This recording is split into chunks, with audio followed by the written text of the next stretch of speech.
तो ये मेरा India versus England second T20I का रिव्यू है और मेरा बस ये कहना है कि I think we fucked it up with both the batting and the bowling. देखो, इंग्लैंड ने भी 3 स्पिनर खिलाए, हमने भी 3 स्पिनर खिलाए, लेकिन एक बात है कि उनके पास तभी भी 3 पेसर थे क्योंकि एक ऑलराउंडर था इन सैम करन जो बॉलिंग कर रहा था। इन अ वे आपने शिवम दुबे को बॉलिंग क्यों नहीं दी? इन अ वे मुझे यही लगता है क्योंकि बीच में रन बहुत पड़ गए। अगर बीच में रन नहीं पड़ते तो आप पक्का शिवम दुबे के पास जाते उससे बॉलिंग करवाने के लिए, लेकिन आप नहीं गए। आपको डर लगा कि नहीं भाई रन पड़ रहे तो अपने मेन बॉलर्स को लाओ। आप अर्शदीप को भी एक ओवर के लिए ऊपर लेके आए।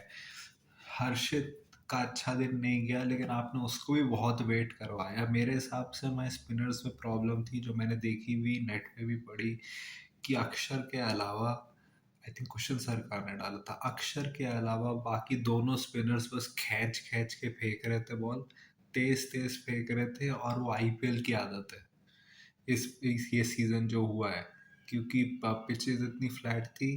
तो उसके बाद स्पिनर्स का हुआ कि भाई बस अपने ओवर निकाल लो कहीं से, तो वही खींच खींच के डाल रहे, खींच खींच के डाल रहे। कभी वो स्लो डाउन कर नहीं रहा है, कोई वेरिएशन नहीं दे रहा है। अगर वरुण चक्रवर्ती के नंबर्स देखो तो बुरे नहीं लगेंगे कहीं से भी, लेकिन आप विकेट टेकर हो इस टीम के, आप लीड स्पिनर हो इस टीम के, और आप विकेट्स नहीं ले रहे हो क्योंकि आपको ओवर में बचना है, आपको रन नहीं खाने।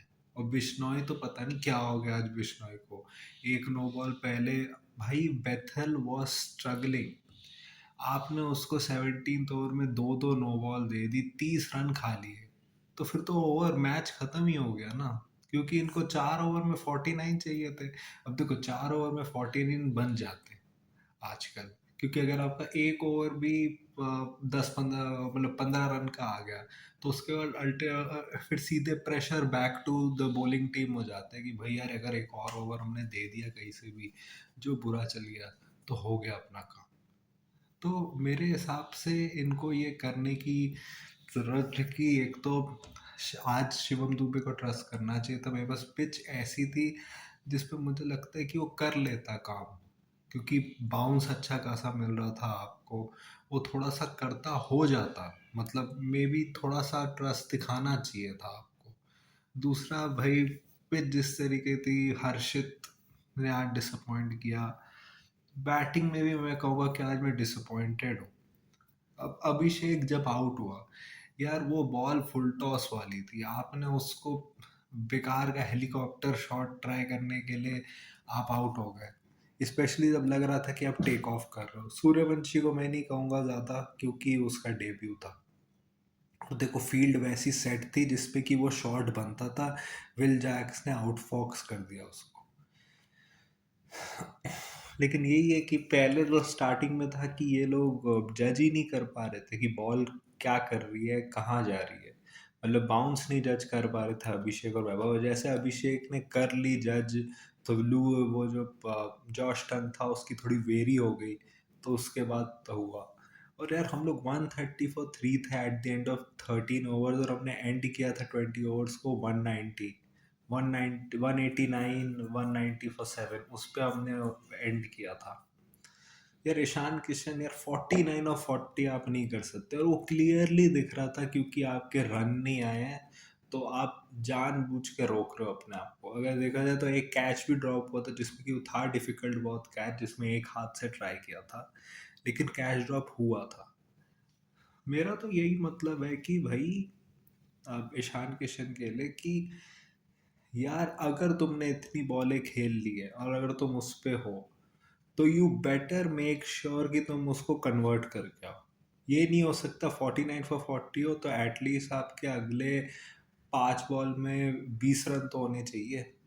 5 6 7 बॉल में आपके 20 रन तो होने चाहिए, और आप गलत टाइम पे आउट हो गए तो आप पे ब्लेम जाता है। शिवम दुबे को कुछ नहीं क्योंकि उसके रन आए हैं पहले मैच में, उसमें क्या है।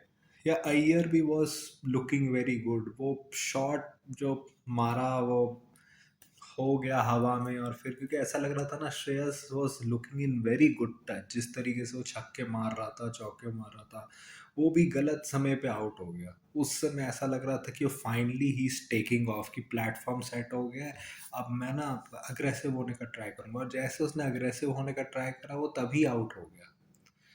Tilak Varma was very good, और यही बात है तिलक वर्मा की भाई, कि उसको वो एंड में आएगा, पेस के अगेंस्ट आएगा तो वो रन मारेगा। ये हम सबको पता है कि अगर वो एंड में आएगा, वो वर्ल्ड कप में भी हमने देखा, वो एंड में आएगा पेस के अगेंस्ट तो मारेगा। बात है कि जब आप T20 फॉर्मेट खेल रहे हो, या आप अब जनरली वाइड बॉल क्रिकेट खेल रहे हो, आप ऑलराउंडर्स को खिलाते हो कि आपको बैलेंस मेंटेन करना होता है, और उस वजह से you can not have a pure batter as a finisher.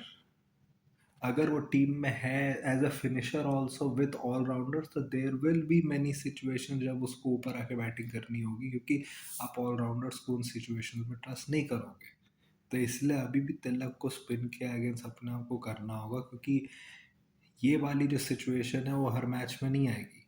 बहुत सारे मैचेस में आपको आना पड़ेगा ऊपर बैटिंग करने, क्योंकि आप एक एज अ प्योर बैटर हो, और not as an allrounder team में।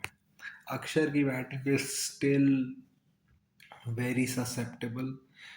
Like the only way अक्षर एक अब अक्षर एक T20 टीम में खेल सकता है एज एन ऑलराउंडर, वो है अगर अक्षर पटेल नंबर 8 पे आ रहा है। इस टीम में क्या है कि हर्षित राणा नंबर 8 पे आ रहा है।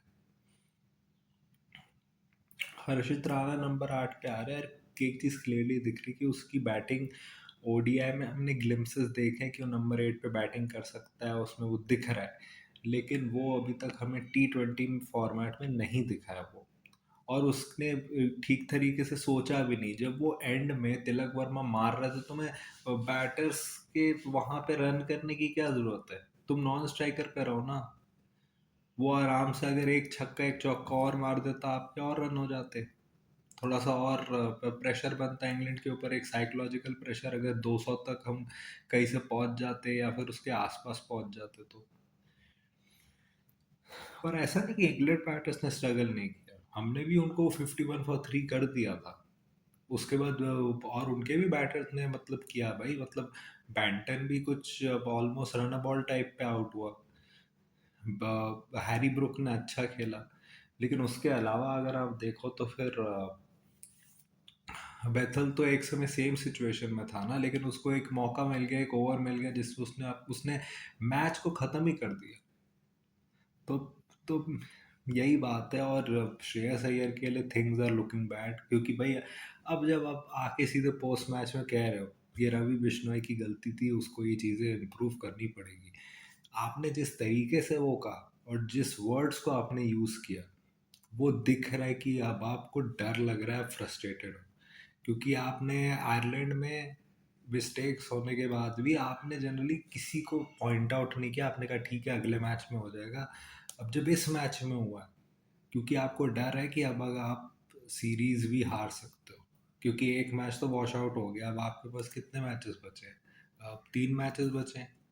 तो आप तो ये प्रेशर तो बनेगा ना। पिछले 9 T20s में, T20 international including, Shreyas Iyer बस एक मैच जीता है, और 8 लॉसेज है या 9 लॉसेज है पिछले 10 में। तो प्रेशर तो बनेगा ही। दूसरा, ये दिख रहा है कि इस टीम को जसप्रीत बुमराह और हार्दिक पांड्या की कमी कितनी खल रही है, क्योंकि यार कैसी भी सिचुएशन हो जाए, आप हार्दिक और बुमराह से ओवर्स तो कराओगे ही कराओगे, कि कोई भी सिचुएशन हो जाए, अनलेस हार्दिक का बहुत बुरा दिन जा रहा है, लेकिन आप करवाओगे ही करवाओगे। और बैटिंग में भी आपको हार्दिक की ज़रूरत पड़ेगी, बॉलिंग में आपको बुमराह की ज़रूरत पड़ेगी।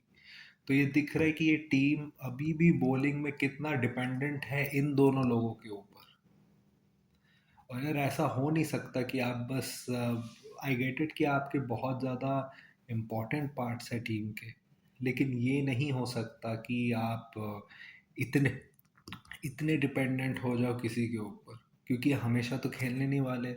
और अब तो ओडीआई फॉर्मेट है, you can not afford to, like, you need to develop players, right? तो मेरे हिसाब से they need to buck up. दूसरा, इस टीम का मुझे ये नहीं समझ आता, आप लोग कभी कहते हो कि हम वर्ल्ड कप विनिंग टीम को बैक कर रहे हैं और फिर सीधे आप वैभव को खिला देते हो। तो या तो आपका वो पुराना वाला डिसीजन गलत था, या तो अभी डिसीजन गलत है, क्योंकि अगर आप बैक कर रहे हो वर्ल्ड कप विनिंग टीम को, तो 3 मैच में बैकिंग आपकी हट गई संजू सैमसन से। मेरे को नहीं समझ आता ये थिंकिंग है। तो आपको रिव्यू कैसा लगा, आपको मैच कैसा लगा, मुझे कमेंट सेक्शन में बताइए। If you like this type of content, like this video, share and subscribe. If you don't, then share with those who do. My social media accounts, which are my Twitter/X account and my Instagram account, links are in the description, so go follow me on that. My UPI ID link, which is shabboy@okicici, is also in the description, so go donate any amount of money which you can.